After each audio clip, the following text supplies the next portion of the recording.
আচ্ছা খোকা খুকিরা, শুনবে একখানা রূপকথার গল্প? হ্যাঁ ঠাকুমা, শুনুক শুনুক।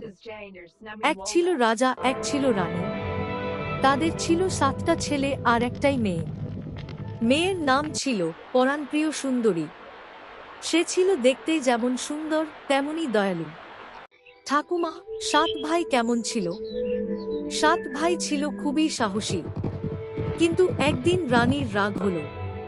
তিনি বললেন, তোমরা ভাইরা আমার মেয়ের ঠিকমতো যত্ন নাও না। সে যদি একদিন হারিয়ে যায়, সব দোষ তোমাদের হবে। তাহলে ভাইরা কি করল ঠাকুমা?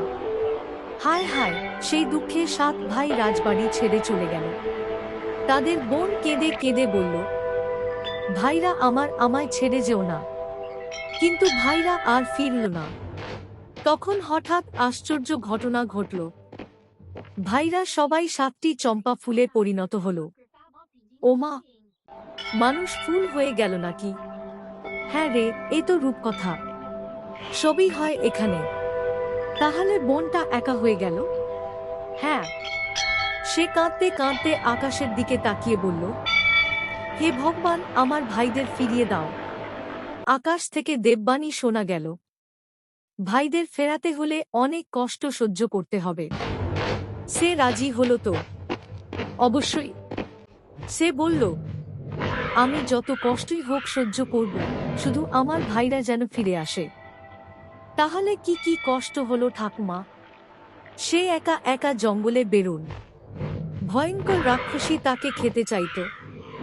ডাইনি মন্ত্র পড়ে বিভ্রান্ত করতে চাইত। কিন্তু বোনটা বুদ্ধি করে বাঁচল, নদী পেরোল, গাছে লুকোল।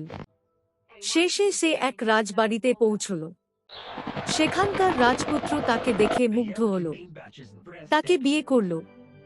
তবু বোনের মনে দুঃখ, ভাইরা তো ফুল হয়ে বাগানে পড়ে আছে।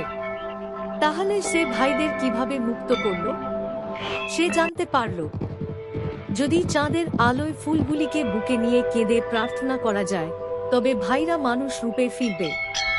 তাই এক পূর্ণিমার রাতে সে চুপি চুপি বাগানে গেল।